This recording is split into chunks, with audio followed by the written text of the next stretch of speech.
en este caso a nivel universitario, no sea solamente para aprobar el examen. Lo que se quiere es que aprendamos para toda la vida, que todos los conocimientos que nosotros vayamos a adquirir nos sirvan para el desempeño profesional, para nuestro día a día, para que podamos aplicarlos en todas las circunstancias y situaciones que nos pone la vida, ya sea en la vida familiar, como también dentro de lo que es el desempeño profesional o laboral.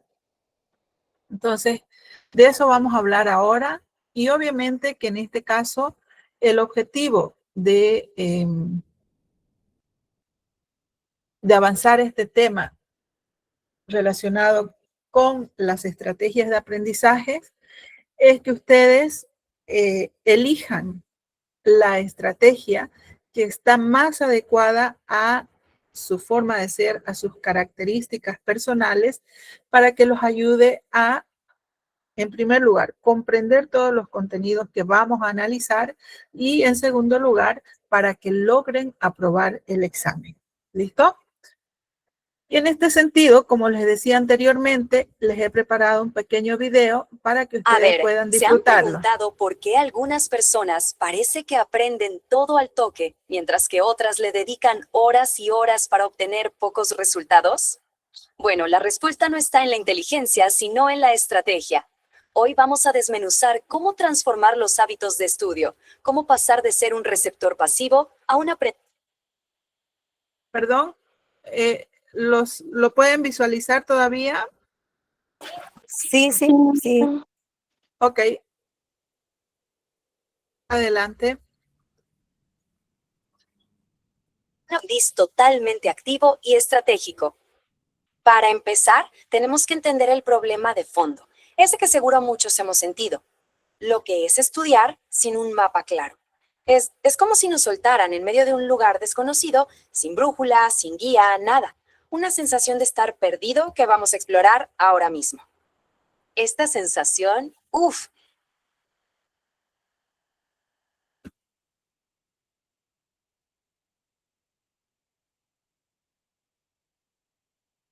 estudiar durante horas y al día siguiente, no recordar casi nada. Es súper común. Es esa frustración de invertir un montón de tiempo y energía para sentir que todo se esfumó. Pero la buena noticia es que no es un problema de memoria, es un problema de método. Miren, para que quede más claro, les presento a Pepe y a Lucía. Ambos tienen el mismo examen. Pepe se sienta, lee y relee, casi como esperando que la información se le pegue por arte de magia. Lucía, en cambio, tiene un enfoque activo, diferente. El resultado, drástico. El conocimiento de Pepe es súper temporal, mientras que el de Lucía se queda con ella por años. La diferencia clave, como ven, es la estrategia. Y esta analogía del bosque es perfecta. Estudiar sin estrategia es justo eso, caminar a ciegas. Sí, quizás se avanza un poco, pero es súper ineficiente. Es agotador y lo más probable es que no se llegue al verdadero destino, que es el aprendizaje real y duradero. Bien, ya identificamos el problema, ya le pusimos nombre, ahora vamos a la parte buena, a la solución. Es momento de abrir la caja de herramientas del aprendiz estratégico y descubrir qué hay adentro. ¿Cuáles son esas técnicas que de verdad marcan la diferencia? Formalmente, las estrategias de aprendizaje son exactamente eso, acciones que uno hace a propósito. No es algo que pasa por casualidad. Son métodos que elegimos deliberadamente para jugar con la información de una manera mucho más efectiva. Me encanta esta analogía, porque un buen mecánico sabe perfectamente qué herramienta usar para cada tornillo, para cada tuerca, pues de la misma forma, un buen estudiante tiene un abanico de estrategias y sabe cuándo aplicar cada una, ya sea para memorizar una fórmula, para entender un concepto súper complejo o para preparar una presentación. Entonces, el punto clave es este. Una buena estrategia no es pasiva. Requiere que el cerebro esté prendido, trabajando. Tiene que ser intencional, adaptarse a cómo aprende mejor cada persona. Y lo más importante, tiene que permitir que ese conocimiento se pueda usar después en situaciones nuevas. Es la diferencia entre ser un lector zombie y un aprendiz activo de verdad. Ok, ahora que entendemos el concepto, vamos a meternos de lleno en la caja de herramientas. Y tranquilos, no son miles de herramientas sueltas y desordenadas. Se pueden organizar en 5 grandes familias. Conocerlas nos da un mapa clarísimo para saber qué usar y cuándo.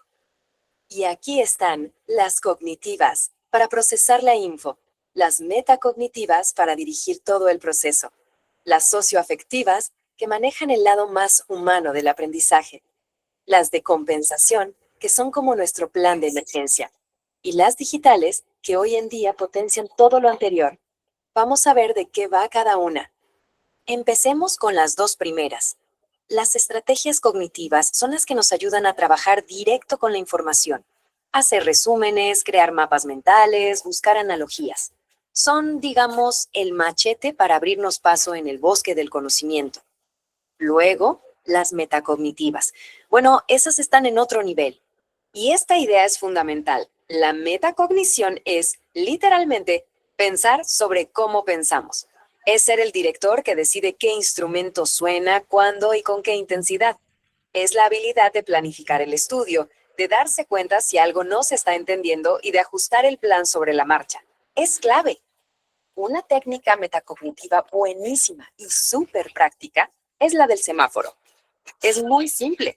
Antes de empezar a estudiar, se agarra la lista de temas y se marca con rojo lo que es totalmente desconocido, y con amarillo aquello que genera dudas o se conoce más o menos. Y finalmente se marca con verde lo que ya se domina. Y aquí viene la magia de la técnica. La regla es dedicar el 80% del tiempo de estudio a los puntos rojos y amarillos. ¿Para qué? Para evitar esa trampa tan común de repasar una y otra vez lo que ya se sabe y enfocar toda la energía donde de verdad hace falta. Sigamos con las otras familias. Primero, las socioafectivas, que reconocen que aprender no es un acto solitario. Nos ayudan a manejar la ansiedad y a colaborar con otros. Luego están las de compensación, que son como nuestro plan de emergencia. ¿Qué hacer cuando no se entiende una palabra o se olvida un concepto? Y finalmente, las digitales, que nos permiten usar la tecnología a nuestro favor para potenciar todo lo demás. A ver, hagamos un pequeño ejercicio. Lean esta frase. La palabra flor mirar obviamente no existe, pero ¿qué acaban de hacer en su cerebro? Usaron todo el contexto, regadera, plantas, secas, para adivinar su significado. Eso, exactamente eso, es una estrategia de compensación en acción. Significa regar, claro, lo supieron al instante. Muy bien, ya exploramos la caja de herramientas, pero las herramientas solas no construyen nada. Ahora viene el paso más importante. ¿Cómo las combinamos para armar un plan de estudio que sea sólido, un verdadero plan de ataque? Imaginemos este escenario tan típico. Tenemos un examen complicado en 7 días. No hay tiempo que perder. En lugar de entrar en pánico y empezar a leer sin rumbo, vamos a aplicar un plan estratégico paso a paso. Aquí está el plan de ataque. Paso 1, evaluar. Pura metacognición. Usamos la técnica del semáforo para saber dónde estamos parados. Paso 2, planificar. También con metacognición. Creamos un horario específico y realista. No vale decir estudiar toda la tarde. Paso 3, elegir. Seleccionamos las herramientas cognitivas y digitales que mejor funcionen para cada tema. Paso 4, ejecutar. Mientras estudiamos, usamos estrategias socioafectivas si nos sentimos nerviosos y de compensación si algo no queda claro. Y el paso 5, importantísimo, revisar. Cerramos el ciclo evaluando qué funcionó y qué no, para ser todavía mejores la próxima vez. Y así llegamos al corazón de todo este análisis. El objetivo no es estudiar más horas, para nada, sino que las horas que estudiemos sean muchísimo más productivas y efectivas. Los beneficios son claros y son potentes. Usar estas estrategias lleva a una mejor retención a largo plazo, a una comprensión mucho más profunda de los temas, no solo memorizar por encima, y por supuesto a una mayor eficiencia. Se logra más en menos tiempo. Esta frase lo resume todo a la perfección. No se trata de la cantidad de tiempo frente a los libros, sino de la calidad de la atención y del método que se usa. Una buena estrategia literalmente multiplica el valor de cada minuto que invertimos. Y para terminar, les dejo esta pregunta. Piensen en algo que aprendieron hace años y que dominan a la perfección, como andar en bicicleta. ¿Fue por leer un manual? No, ¿verdad? Fue porque se practicó, porque hubo prueba y error, porque se aplicó. Lo más probable es que sin saberlo, estaban usando muchas de las estrategias activas que vimos hoy. Y es que el aprendizaje que dura, el de verdad, nunca es pasivo.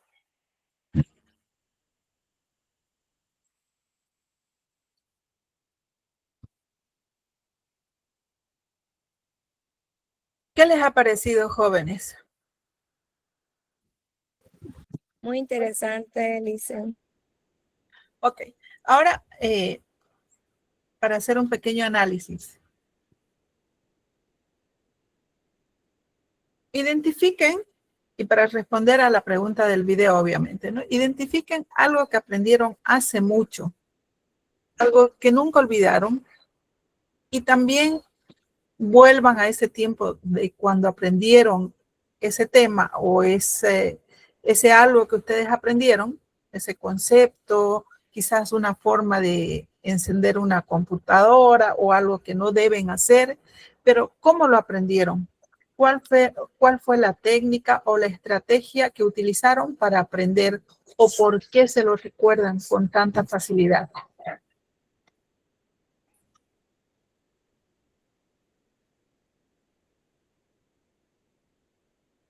A ver, ¿quién se anima a responder? Algo que aprendieron cuando eran niños y que no lo olvidan y que para ustedes es sumamente fácil recordarlo y aplicarlo a su vida.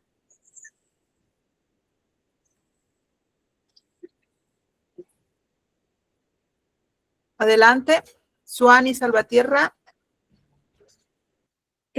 Para mí lo que nunca se me olvidó fue el hecho de que mi mamá me enseñó a cocinar. Ya. ¿Y cómo le enseñó a cocinar su mamá?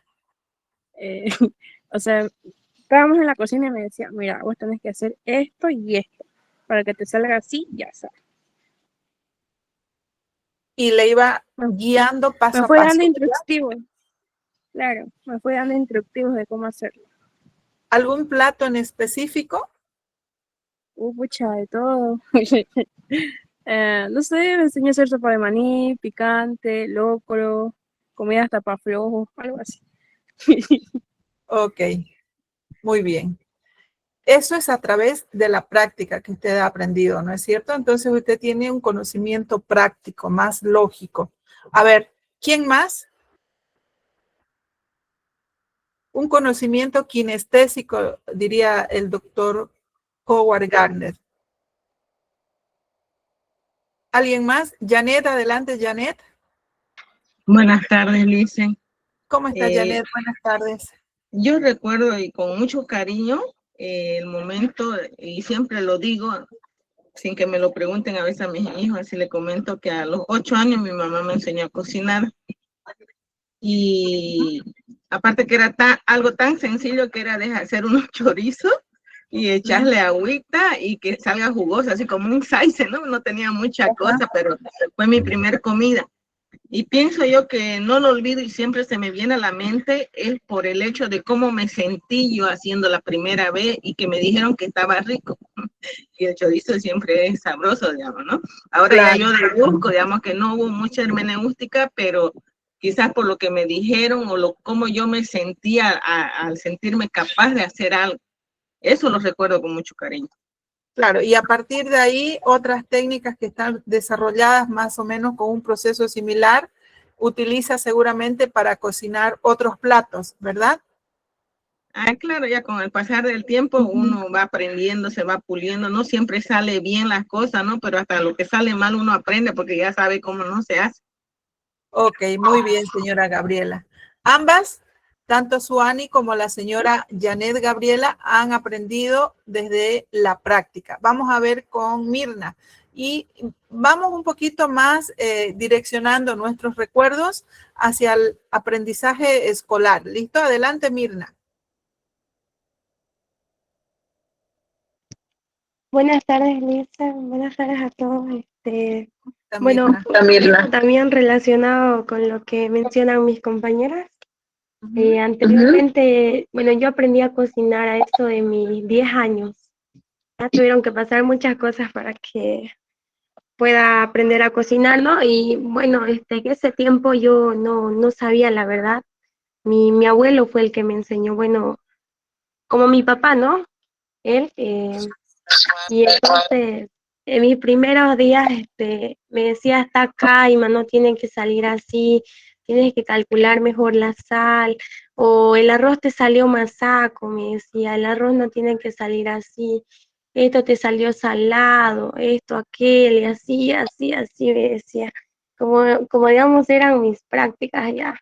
Y ya luego con el tiempo fui cocinando mejor, que hasta incluso llegó a decirme, no, esta comida no la venden ni en el mercado, me dijo, deberíamos hacer para vender. Cocinas Y ahí hay y ahí hay dos juegos, dos dos cosas cosas que que incluyó su abuelo incluyó su para abuelo para enseñarle. enseñarle. En primer lugar, la práctica y en segundo lugar, la motivación, ¿no? De ir incentivándola a que usted cocine cada vez mejor, alabando sus creaciones.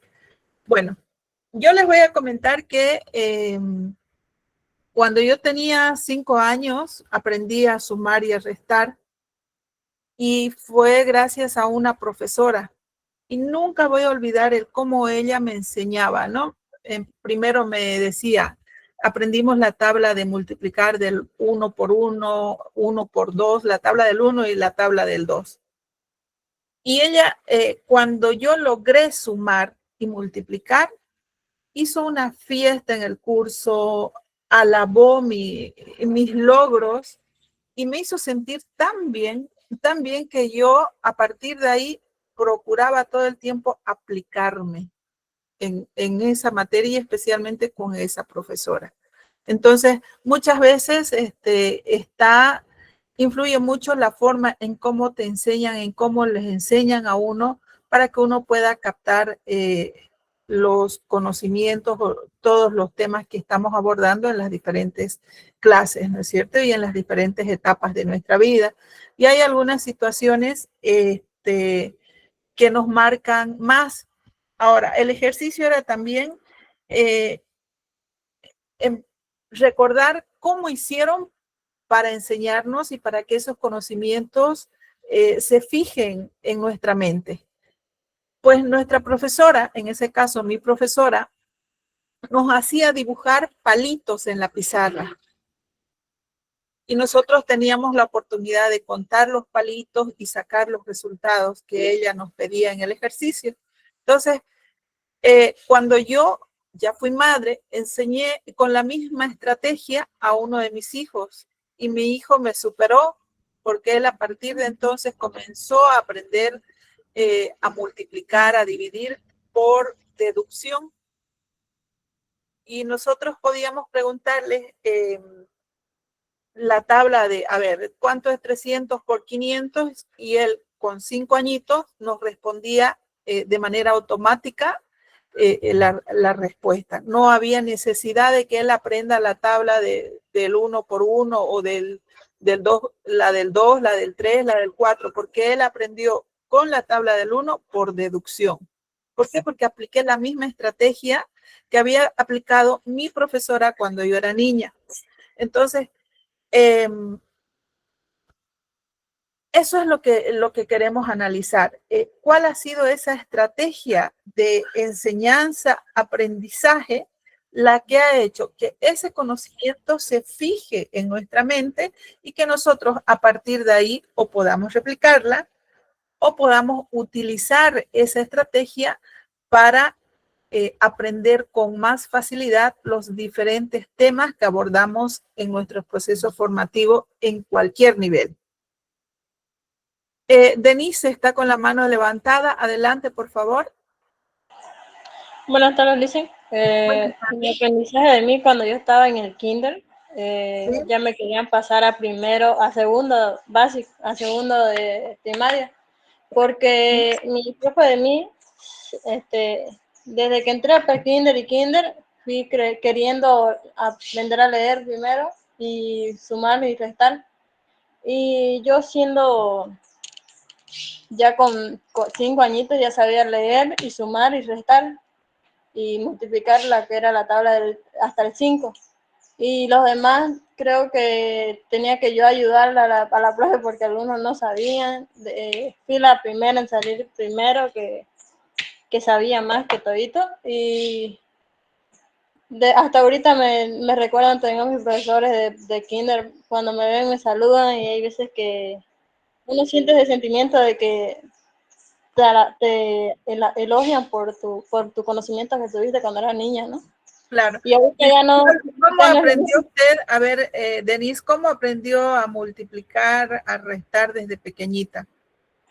A mí me ponía, mi mamá me puso a leer desde los 4 añitos, o desde los 3 creo.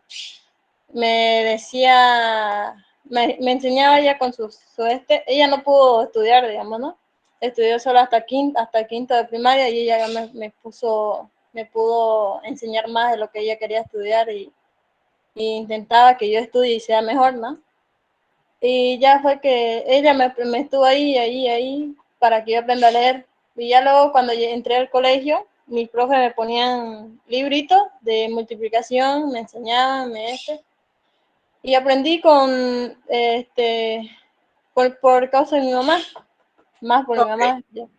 motivada por su madre, ¿no? Sí. ¿Alguna estrategia que haya utilizado su mamá? ¿Cómo le enseñaba? Con un lápiz en la boca, para que no me trabe a lavar, a Para la leer, vez.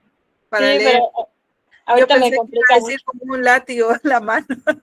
Ah, no. Fue Bueno, ella me hablaba y me decía, ponete el lápiz en la boca para que hable, ¿no ves? Y ya después claro, de esto pude hablar más seguido ya en las lecturas que muy nos bien. mandaban. Igual a través de la práctica, ¿no? De la fonética para el manejo del aparato fonador. Muy bonito, muy bonito. Gracias, Denise, por compartir. Adelante, Elizabeth está con la mano levantada. Buenas tardes, Lisa, y buenas tardes a ¿Cómo todos. está, Elizabeth? Yo voy a contar que la verdad yo cuando tenía 3 años, ay, mi familia es como decir, yo tenía 3 años, en aquel entonces vivíamos en el Beni porque somos venianos y mis hermanos estudiaban allá en una estancia y ellos todas las mañanas se iban al colegio y yo siempre lloraba porque quería ir al colegio y los seguía a mis hermanos y de allá y yo a mi madre a recogerme. Hasta que un día la profesora le dijo que me deje. Y ahí yo desde mis 3 años ya yo aprendí a escribir, así como íbamos a pronunciar las letras, los números y eso.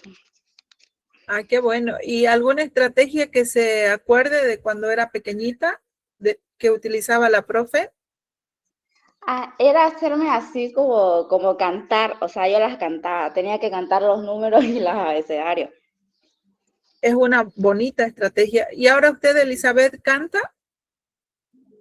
No, ¿No? no, no, no. Cuando va a estudiar, ¿le gusta poner música? No, a mí me gusta estudiar en silencio. En silencio. Bueno, Sí. esas preguntas se las hago porque, bueno, en un rato más vamos a avanzar acerca de las inteligencias múltiples y, bueno, cuando avancemos, cuando desarrollemos esa parte, voy a pedirles a cada uno de ustedes que se hagan un autoanálisis y puedan identificar cuál es la forma cuál es la forma que más ustedes utilizan para estudiar y con la que más se identifican.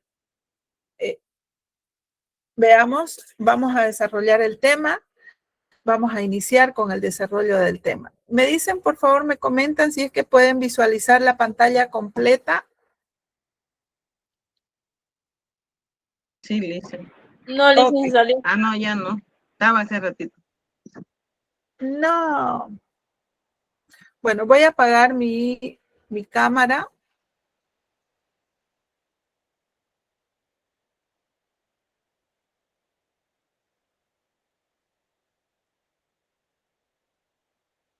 ¿Me confirman, por favor? No No, se no ve, se ve. Lisa. Sí, estoy intentando, me dice que se está preparando. Ahora sí, Lisa. Sí, ya. A ver, un ratingo que tengo que darle acá. Ok, ya lo pueden ver, ¿no? Sí, Sí. Ok. Se Vamos a salió, comenzar dice. dejó de otra vez. compartir.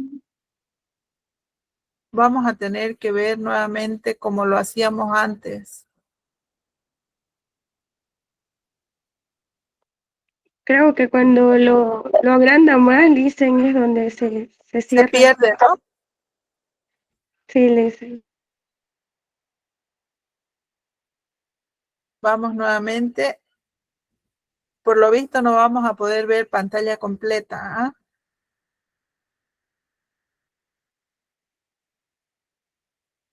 Me avisan, por favor, si pueden visualizar. ¿Listo? Se ve listo. Ok.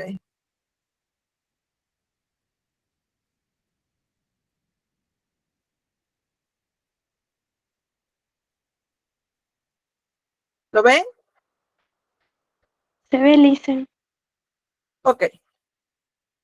Vamos a comenzar respondiendo qué son las estrategias de aprendizaje. Y quiero que tomen en cuenta estas palabras que están marcadas con negritas.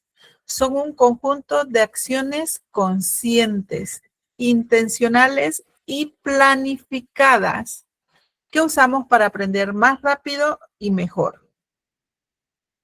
En el texto que ustedes tienen, hacen una pequeña analogía que indica que las herramientas o que las estrategias de aprendizaje son como herramientas de un mecánico. Y si nos vamos a visualizar, o si cada uno de ustedes visualizan cómo trabaja un mecánico, vamos a darnos cuenta que, a ver, si tomamos como ejemplo solamente la llave Crescent, que es una llave grande, no sé si alguien la conoce. Bueno, con esa llave podrán solucionar algunos temas de tuercas, quizás en una bicicleta, en una moto, pero la misma llave no van a poder utilizarla para abrir un candado, para para solucionar un problema en una mesa o en una heladera, en caso de que estén arreglando una heladera. Para cada uno de esos artefactos van a utilizar diferentes tipos de herramientas, ¿no es cierto? Por lo tanto, ¿qué es lo que nos quiere decir esta estrategia? Que si nosotros tenemos diferentes temas o diferentes áreas del conocimiento para estudiar, para aprender, también debemos utilizar diferentes estrategias. No podemos utilizar, a ver, la misma estrategia para estudiar matemáticas y lenguaje. ¿Por qué creen que no podríamos utilizar las mismas estrategias? Porque en matemáticas son números y en lenguaje es como lecturas, digamos, algo así. Claro, el uno Porque en matemáticas es más práctico. es práctico, ¿no es cierto? Es lógico, práctico y es cuantitativo. En cambio, el lenguaje es teórico Lección.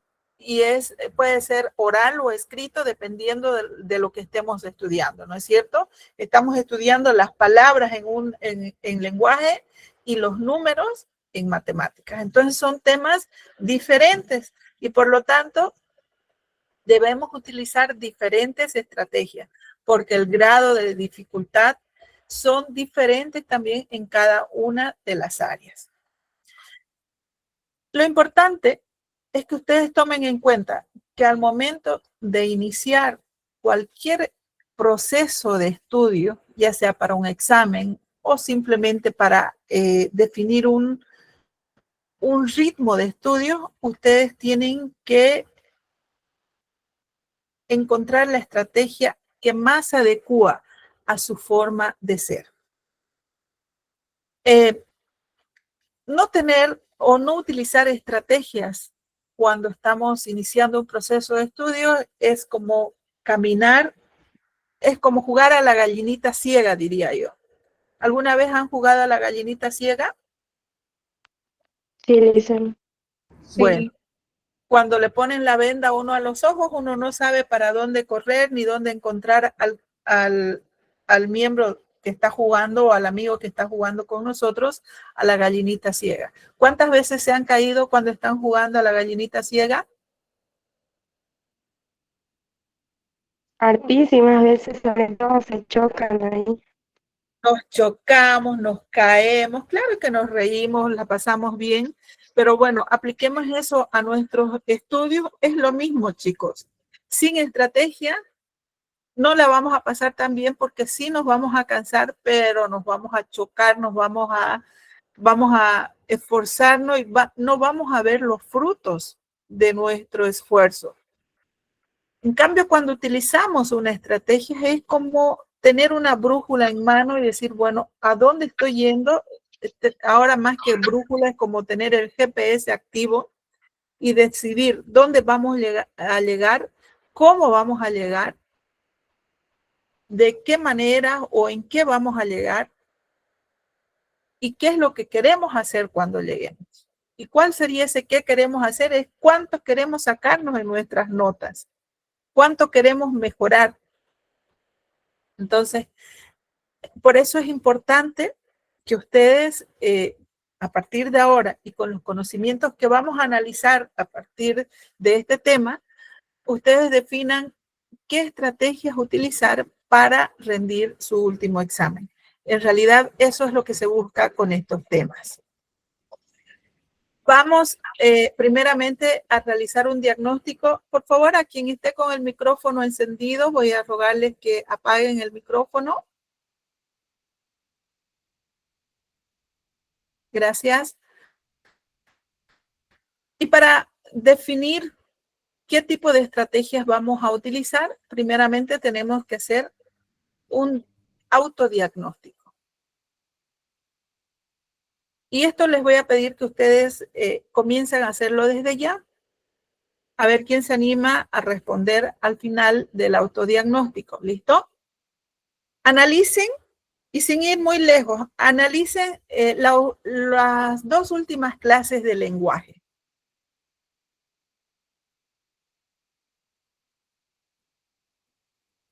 Y respondan, ¿cómo practicaron? ¿Leyeron el texto varias veces? ¿Subrayaron las ideas principales? ¿Hicieron más que esquema? ¿Hicieron ejercicios prácticos?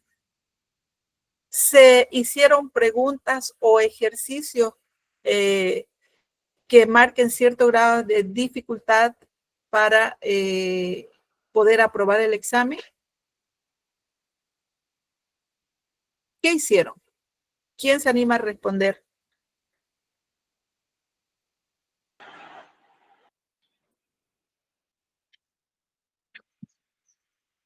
Adelante.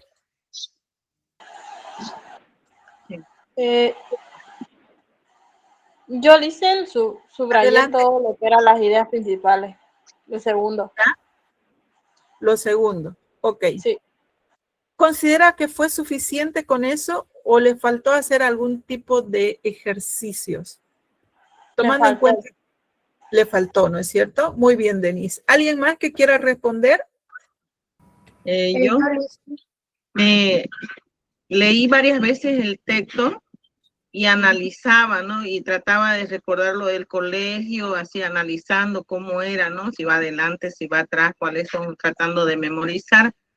Pero habían cosas que eran desconocidas, entonces he aprendido a googlear, a buscar otras fuentes, ¿no? Para ampliar, digamos, donde yo veo la necesidad, entonces como que me voy a otras fuentes y pareciera como que uno se desvía del tema, pero creo yo que uno está fortaleciendo su debilidad, ¿no? Hasta que uno ve varios ejemplos, analiza, entonces ya es como que el cerebro lo va registrando. ¿Hizo ejercicios prácticos, Janet? ¿Realizó ejercicios? Sí. Muy bien. ¿Quién más? Angélica, si no me equivoco. Denise, Sí, por favor, baje su manito. Y adelante, Angélica. sí, me hice preguntas a mí misma sobre el tema. Era Ya. como que lo repasaba y trataba de darme, que sea más interactivo lo que estaba diciendo, y me lo preguntaba, y me lo preguntaba. Y eso le ayudó.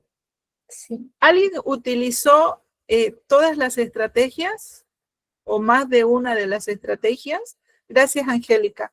Adelante, Saraí. Yo, Lisa, subrayé lo que son las ideas principales en cada tema. Y claro, también me hice preguntas para ver si yo sabía o algunas también de que no sabía y me puse a investigar más sobre el tema. Otro también realicé lo que es el cuestionario que está en la plataforma una y otra vez para ver si ya sabía más sobre el tema y sí, fui mejorando. Ok, Sí. muy bien. Entonces, vamos bien, ¿no? Vamos realizando algunas estrategias o aplicando algunas estrategias de aprendizaje a nuestro proceso formativo. Había una señorita más, muchas gracias, Saraí.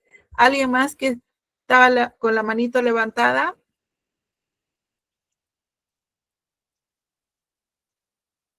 Bueno, vamos a continuar.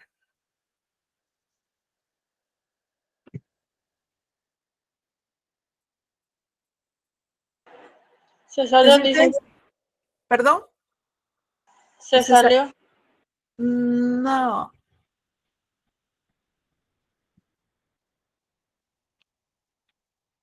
O sea, ya no está compartiendo pantalla, Lisa. Sí, voy a volver a compartir, perdón. Es este internet que nos juega una mala pasada.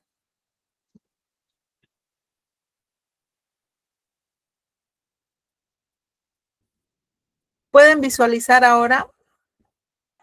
Sí. Ok. Bueno, no voy a ampliar la pantalla, pero espero que puedan verla completa. ¿La ven, chicas y chicos? Sí, Lisa, se ve. Se ve, Lisa. Ok. Ahora vamos a ver cómo reconocer una buena estrategia. Vamos a conocer cuáles son las características que debe tener una técnica para que ésta se adecue a nuestras necesidades de aprendizaje. En primer lugar, tenemos que definir cuál es la intención que nosotros tenemos al aplicar la técnica. La intencionalidad hace referencia a qué es lo que nosotros buscamos cuando utilizamos determinada estrategia. Por lo tanto, la intencionalidad es una búsqueda a propósito. A ver, puede que nosotros conozcamos solamente la técnica del semáforo, la técnica del subrayado, de preguntas y respuestas, pero si me hago un autoanálisis y veo que esas estrategias no son adecuadas a mi forma de ser, entonces hago una búsqueda adecuada de las estrategias que se adecuan a mis necesidades, tanto de motivación como también de contenido. ¿Qué significa de motivación? Algo que me mantenga activa y que me provoque seguir estudiando.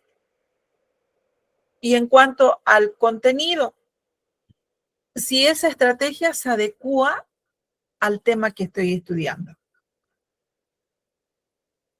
No podemos, como decíamos hace rato, si nosotros tenemos una estrategia para estudiar matemáticas, quizás podríamos adaptarla para estudiar lenguaje, pero es realmente motivadora, realmente me va a ayudar. Entonces nosotros tenemos que realizar una búsqueda con esa intencionalidad, ver qué es lo que queremos y para qué lo queremos, nuestro propósito. Luego, debemos tener una participación activa, ser consecuentes,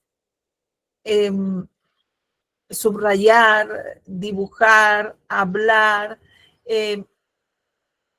bueno, pues realizar todos los pasos que la estrategia que hemos elegido nos pida.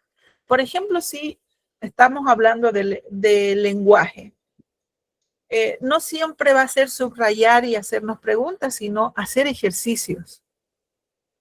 Y poner grados de dificultad al momento de hacer ejercicios, escribir oraciones más complejas, identificar los verbos que estamos utilizando, las categorías de palabras, mover las oraciones, quizás escribirlas en forma pasiva, transformarlas a modo activo.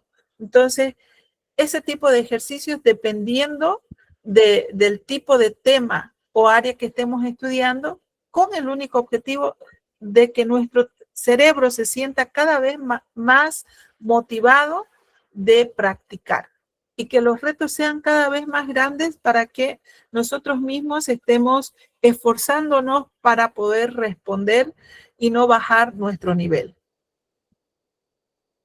Cuando hablamos de estrategias que se adapten o que tengan una adaptabilidad, estamos hablando de que esa estrategia esté pensada de tal modo de que nos represente, de que se ajuste a nosotros. Y acá vamos a hablar de unos temitas que nos dicen acá en el libro. Si eres visual, dice, ¿no? Usas dibujos. Si eres auditivo, grabas audio. Y acá vamos a dar paso al profesor Howard Gardner, un psicólogo docente de la Universidad de Harvard, que nos habla acerca de las inteligencias múltiples. Pero eso en las próximas diapositivas.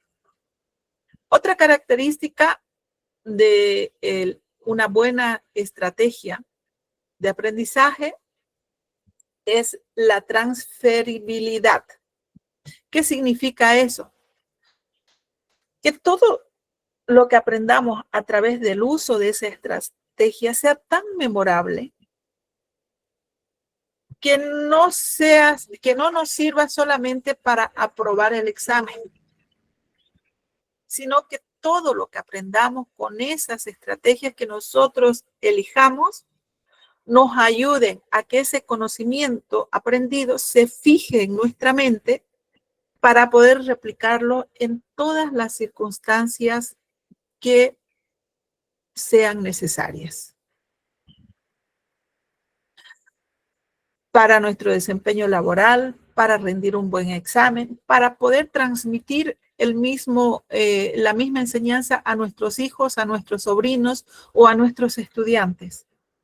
Transferibilidad, de transferencia.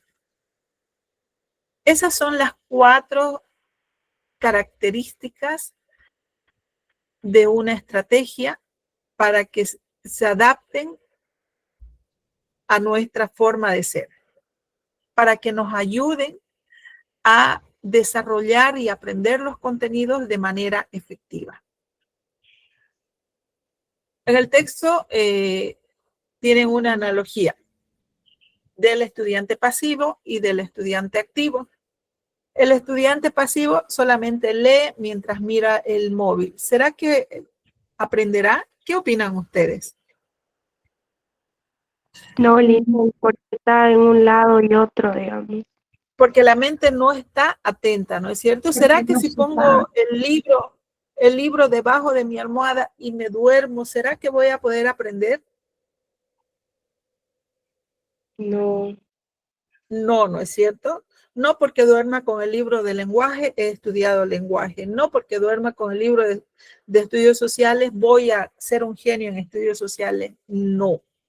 Un estudiante activo lee, se detiene, piensa, investiga, que es lo que han hecho muchos de ustedes. Compara, esto se parece a determinada situación, ¿no? Esto se parece a algo que vi con la profesora. Ah, no, el profesor también dice algo parecido. A ver, veré quién lo dice y por qué lo dicen, ¿no? Investigarse, tener una mente crítica, una mente activa. Cuando estamos leyendo un libro o estamos estudiando un tema, si no comprendemos, subrayar e inmediatamente ir al diccionario. Ahora ustedes no tienen que buscar en esos diccionarios gordangos que nosotros teníamos que buscar y a veces por más grande que era el diccionario, justamente no encontrábamos esa palabra que nosotros necesitábamos.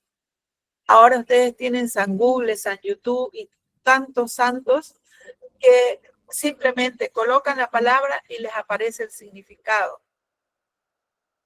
Y es más, pueden desarrollar el concepto de manera amplia. Entonces, cuando ustedes no entiendan una palabra, ya sea cuando estén estudiando un tema, estén leyendo un libro o cuando estén escuchando un discurso, búsquenlo inmediatamente para entender el contexto, porque han visto, ¿no es cierto?, en todos los ejercicios que hemos realizado en los anteriores temas, cómo cuando falta un acento, cambia el significado de la oración o de la palabra en sí o de la oración, dependiendo de cómo estemos utilizando la palabra. Cuando falta una coma, también. Cuando cumplen determinadas funciones las mismas palabras, cada una de las palabras dentro de la estructura oracional cumple una función. Entonces, si nosotros no entendemos el significado de una palabra dentro de la oración pierde sentido.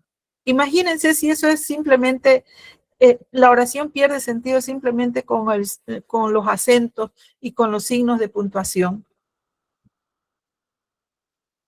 ¿Cómo va a perder sentido dentro de un contexto más amplio, dentro de un discurso, si nosotros no entendemos lo que están hablando? Entonces, cuando nos pase eso, San Google, buscar los conceptos para poder comprender todo lo que se está diciendo. ¿Entendieron, chicos? Sí, Lisa. Bueno, ahora vamos a ver este temita. Cuando en el texto nos hablan de adaptabilidad y nos dicen que si eres visual usas dibujos, si eres auditivo grabas audio. Ahora vamos a ver la postura del profesor Howard Gardner, que fue docente de la Universidad de Harvard, quien hizo una investigación acerca de la inteligencia humana durante muchos años. Los resultados de sus investigaciones indican de que el conocimiento humano no es único y que, por lo tanto, tampoco es medible. Gardner dice que existen criterios que permiten medir si un talento puede ser considerado inteligencia o simplemente talento. Que las inteligencias son lenguajes que hablan todas las personas, que estas inteligencias se encuentran influenciadas en parte por la cultura a la que cada uno de nosotros pertenecemos y que son herramientas que todos los seres humanos podemos utilizar para aprender, para resolver problemas y para crear. Ahora vamos a ver cuáles son esos tipos de inteligencias. No nos olvidemos que la postura del profesor Howard Gardner titula inteligencias múltiples. Howard Gardner nos dice que existen 8 tipos de inteligencia. 1, 2, 3, 4, 5, sí, 8 tipos de inteligencia. Tenemos la inteligencia lógica matemática, que es la que está relacionada con la resolución de problemas matemáticos. Generalmente esta inteligencia la poseen los científicos, matemáticos, está relacionada con el modo del pensamiento hemisférico lógico y con lo que la cultura occidental ha considerado siempre como la única inteligencia o la inteligencia más importante para el desarrollo de la ciencia cuantitativa. Luego está la inteligencia espacial. Consiste en formar un modelo mental del mundo en 3 dimensiones. Es la inteligencia que tienen los marineros, los ingenieros, los cirujanos, los escultores, los arquitectos o los decoradores. ¿Alguien del grupo se identifica con estas 2 inteligencias?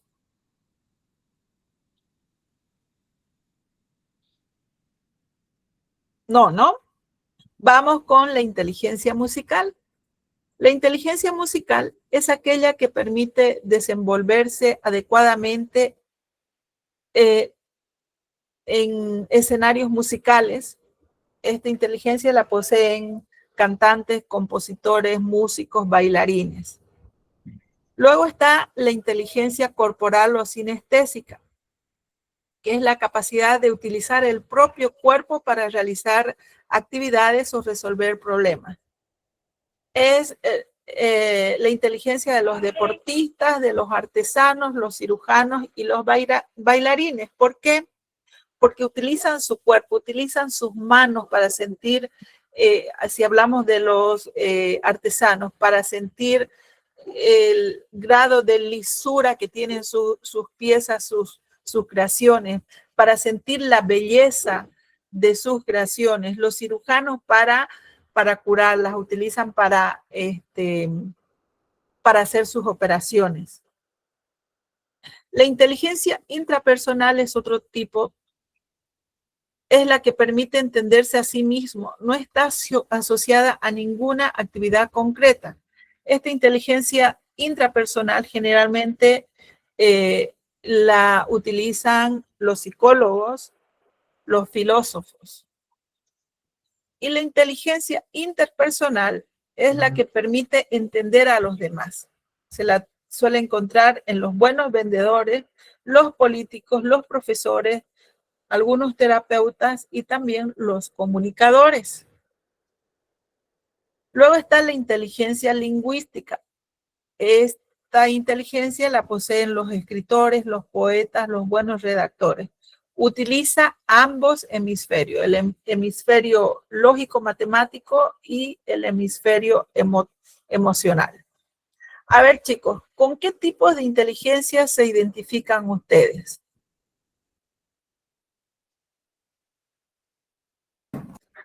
Yo, Listen, ¿puedo hablar? Adelante. Yo con la inteligencia intrapersonal y la inteligencia interpersonal. ¿Por qué, John? Porque siento que, a ver, en la intrapersonal, porque no sé si a todos les pasa que a veces uno se pone a pensar todas las cosas y o sea, como que me siento mal a veces, pero llega un punto de pensar tanto, siento que hablo conmigo mismo y entonces lo resuelvo, si se puede decir así. Hace un autoanálisis para conocer cuál es la causa de sus problemas, cómo enfrentar determinados problemas, ¿no es cierto? Sí, exactamente. Y cuando hablamos de interpersonal, es que esa misma capacidad de autoanálisis la puede proyectar en los demás. Le Sí, permite entender a los demás, ¿no es cierto? sí, así es. Muy bien. ¿Y usted va a estudiar psicología, John? Sí, eso voy a estudiar. Qué bien. ¿Vieron que no estaba errado el profesor Howard? ¿Alguien más que se identifique con algún otro tipo de inteligencia? Gracias, John.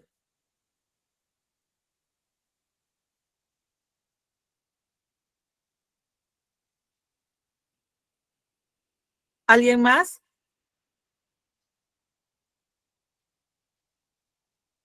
Listen, Adelante, Angélica. yo creo que con la inteligencia lingüística, pero a veces siento que no, porque yo escribo poemas, pero necesito estar muy inspirada para poder escribir. Entonces no sé si la tenga realmente. Usted sabe, Angélica, que el escribir, aunque se lo puede hacer de manera, ¿cómo les podría decir? Creando rutinas, hábitos de escritura, pero también algunos escritores, grandes escritores de hecho, esperan a que les llegue la inspiración, ¿no? Lo importante es saber escribir, porque no es lo mismo hablar que escribir. Muchas veces tenemos facilidad para hablar y no para escribir. Y por más buen orador que seamos, cuando nos sentamos a escribir, a veces tenemos dificultades. En mi caso es al revés. Yo puedo escribir más que hablar. Entonces, pero sin embargo, no deja de estar dentro del plano de la inteligencia lingüística y también, como dice John, dentro de la inteligencia interpersonal.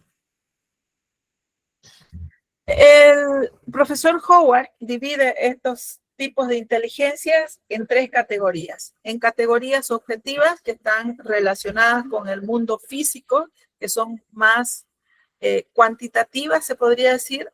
Están dentro de este tipo de inteligencias están las lógico-matemáticas, la kinestésica y la espacial corporal.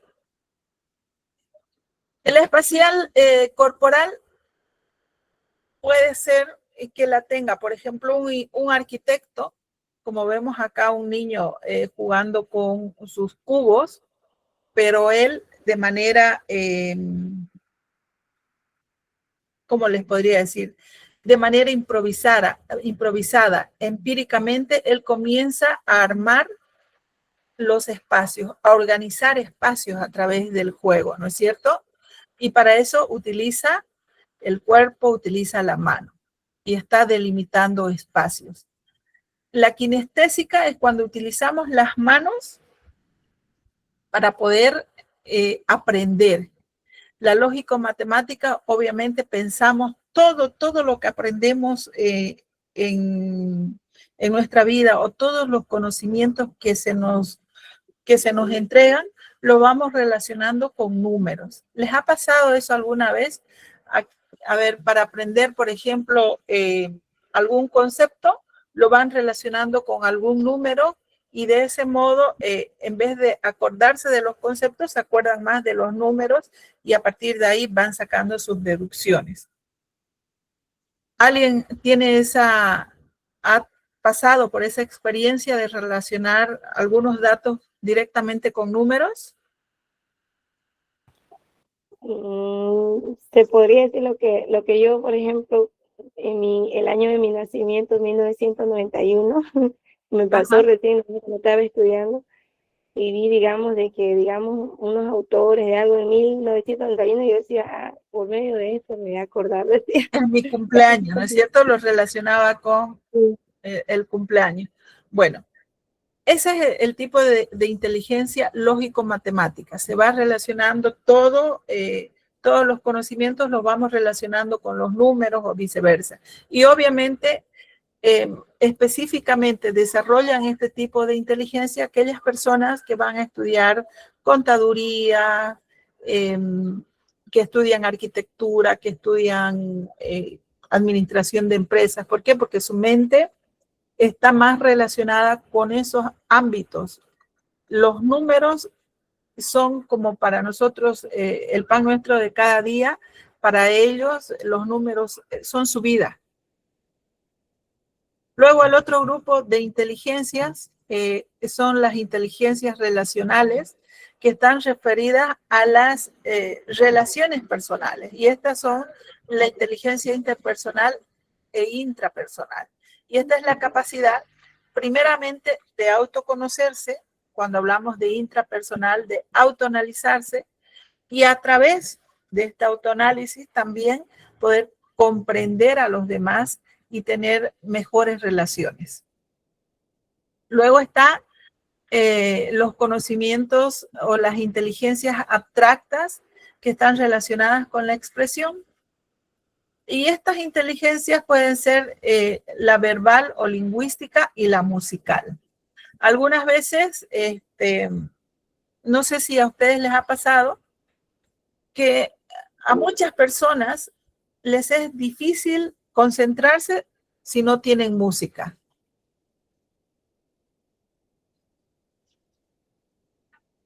Y otras personas así utilicen una serie de estrategias para poder marcar y diferenciar los contenidos que les son más difíciles, menos difíciles, o los que ya dominaron, no se conforman mientras no leen sus textos o los temas de manera oral, en voz alta.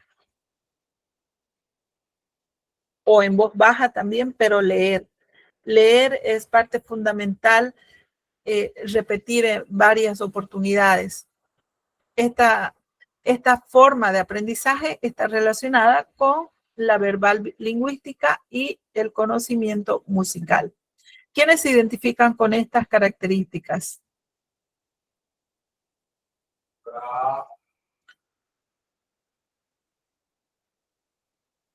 ¿Alguien se identifica? Yo, profe. A ver, ¿cómo estudia usted, David? Y luego Dana. Bueno, yo estudio escuchando música.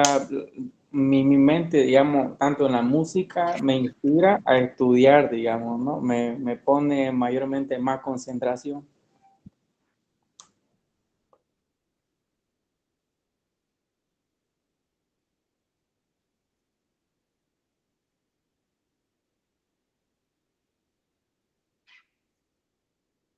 Gracias, David. Jóvenes, voy a pedirles, por favor, un minutito que me regalen, porfa.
Perdón, jóvenes.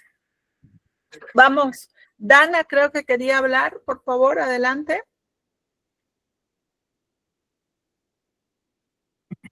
No, pues es que no sé, solamente estudio con la música ya.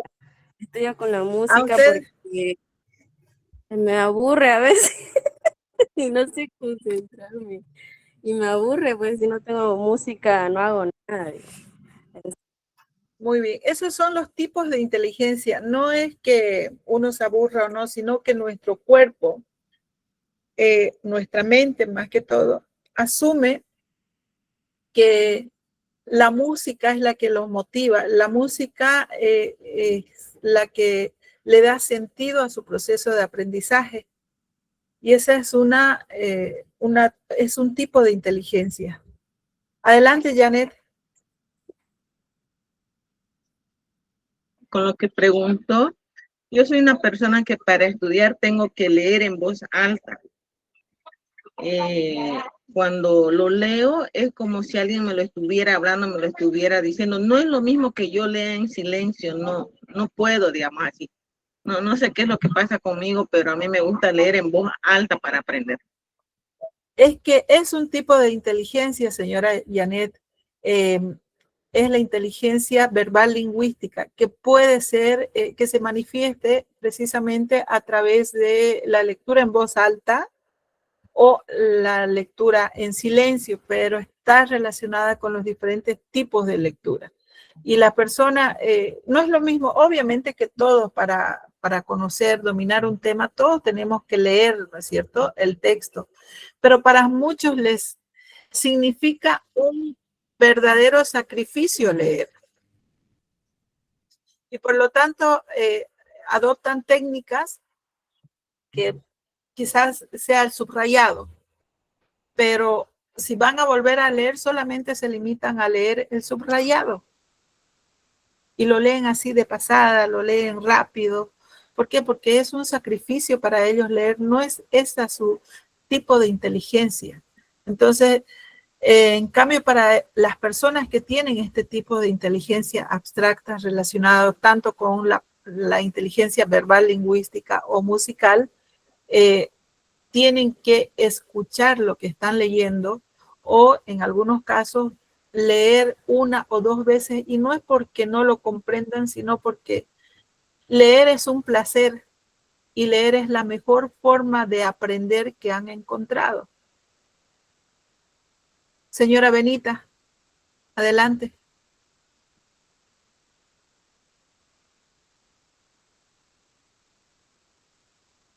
Bueno, ahora retomamos nuevamente luego de haber desarrollado estos tipos, de haber conocido los diferentes tipos de inteligencia, vuelvo a esta lámina donde cuando hablamos de las características de las técnicas o de las estrategias, en el texto nos dicen que estas estrategias que nosotros adoptemos para estudiar deben estar ajustados a nuestras necesidades de aprendizaje. Y nuestras necesidades de aprendizaje están relacionadas precisamente con los tipos de inteligencias que nosotros tenemos. Nos dicen en el texto, si eres visual, usa dibujos. Bueno, pues en este caso, si tenemos un tipo de inteligencia relacionada con el manejo del lenguaje, si tenemos un tipo de inteligencia verbal lingüístico, leeremos. Si tenemos un tipo de inteligencia musical, nos acompañaremos de música, quizás buscar una música que se adapte a nuestro proceso formativo, que no sea tan estridente, poner música baja para poder acompañar nuestro proceso de aprendizaje. Si somos de este tipo de inteligencia que utiliza más que todo las manos o que es kinestésica, que es matemática, que es espacial, pues tendremos que adoptar técnicas que estén relacionadas con este tipo de inteligencia. Adaptar estrategias también que puedan ser utilizadas en función a nuestro tipo de inteligencia. Por eso es importante que todos nos conozcamos, nos hagamos un autoanálisis para poder elegir de manera adecuada el tipo de estrategia que más se adapta a nuestra forma de ser.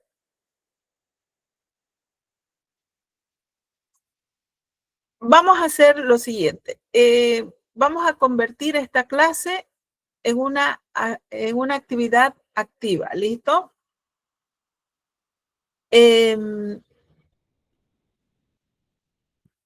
es lo que están haciendo ustedes en este momento para aprender los contenidos que estamos desarrollando? Estudiar los temas. ¿Ya? Tomar apuntes. Ok. ¿Qué más? Tomar apuntes y analizar lo que usted está diciendo y ponerme en el lugar de qué estoy haciendo, cómo lo estoy haciendo, analizando. Ok. ¿Y de qué manera piensan ustedes que van a poder asimilar todo este cúmulo de conocimientos que estamos analizando? Usando uno de los métodos.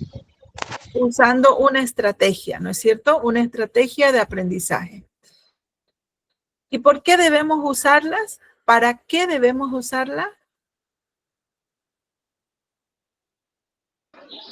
Para poder guardar un poco la información en nuestra cabeza.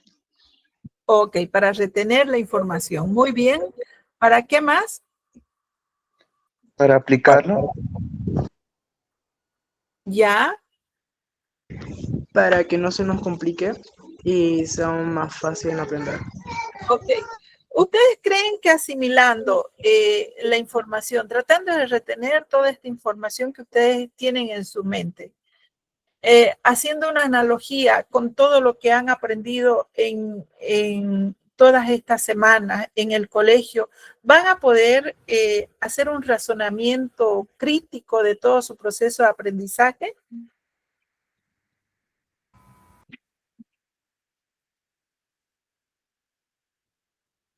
Por ejemplo, ¿qué sería un razonamiento crítico? A ver, ¿qué aprendí en el colegio y qué estoy aprendiendo ahora? ¿Y qué es lo que debo aprender para que de aquí en adelante, sumando el aprendizaje del colegio más el aprendizaje que estoy obteniendo en este CUP, me pueda servir para mi vida? ¿Pueden hacer eso, chicos? y sacar una conclusión. Ah, bueno, ¿qué comprendo del lenguaje desde el proceso formativo del colegio y cómo lo relaciono con el proceso formativo del CUP? ¿De qué manera me va a servir? ¿Cómo lo voy a utilizar? Ah, bueno, por lo tanto, esta es una materia importante.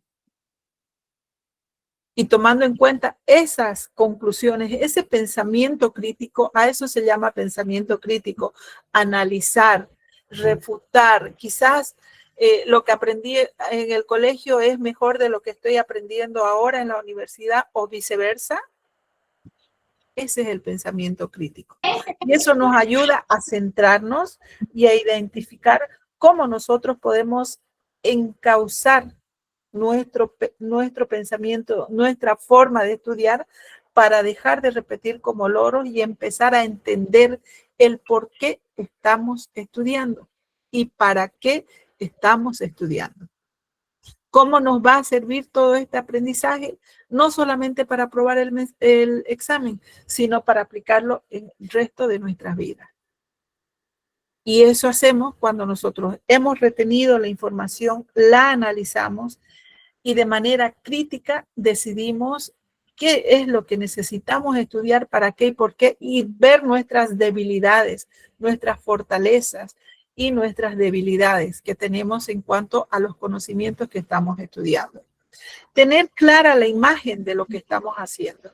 Y cuando tenemos clara esa imagen, podemos ahorrar tiempo, definir horarios para poder estudiar, definimos la estrategia que necesitamos. Y no es lo mismo estudiar 1 hora con una estrategia definida, con una meta definida, que estudiar 4 horas así simplemente por estudiar y por aprobar. No es lo mismo. Luego, debemos tomar en cuenta la metacognición.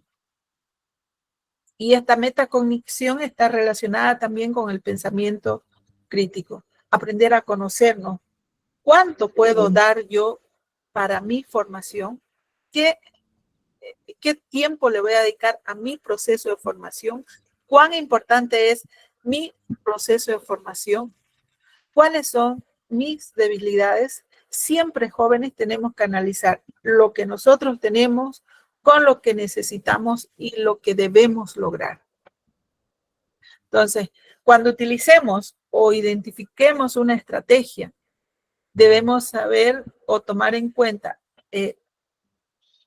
por qué la estamos utilizando. ¿Para qué la estamos utilizando? ¿Entendieron, jóvenes? Sí. Sí, Licenciada.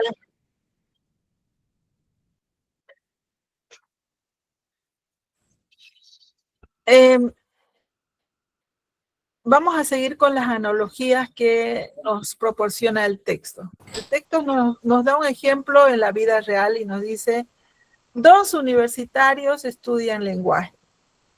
Pepe estudia sin estrategia y se limita a memorizar conceptos, aprueba el examen, pero ¿qué piensan que le pasó a Pepe?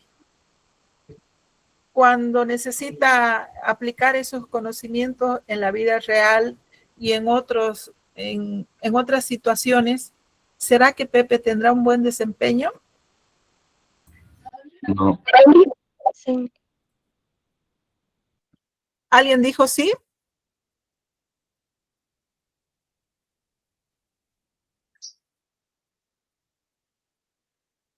¿Qué creen que le pasará a Pepe?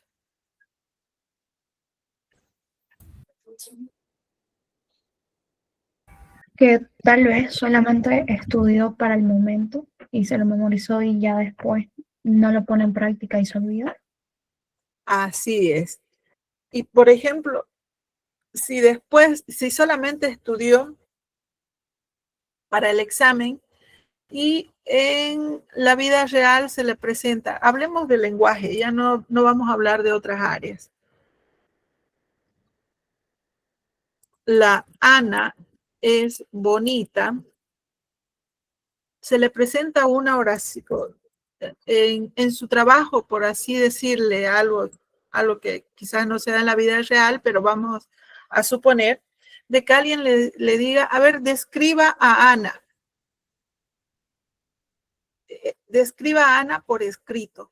Y él comienza diciendo, la Ana es bonita. ¿Será que está bien escrito? No. El primer nombre, quizá. ¿Por qué? Porque no necesita este artículo, ¿no es cierto? Directamente debería iniciar con el nombre. Entonces, pero si Pepe estudió, no se esforzó, simplemente aprobó el examen, no pone en práctica lo que vio en lenguajes, seguramente para él, en su momento, esta oración va a estar correcta. ¿Y qué creen que les va a pasar en su trabajo si ven esa oración?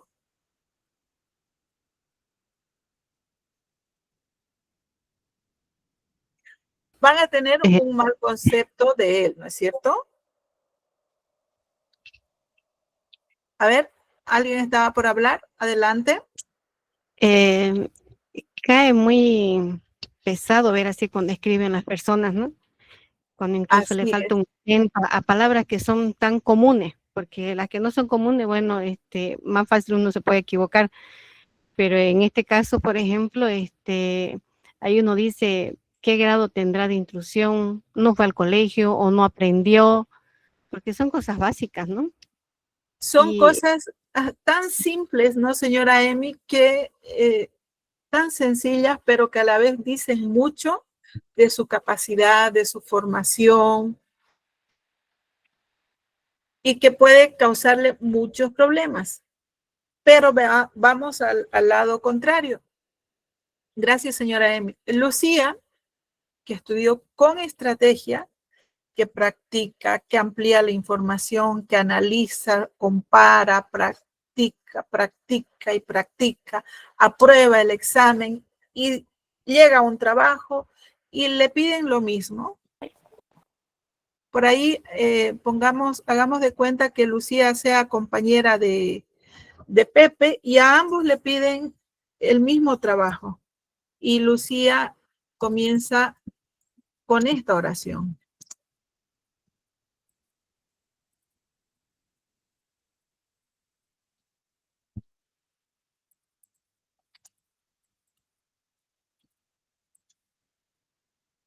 ¿Qué imagen tendrían como jefa de Lucía?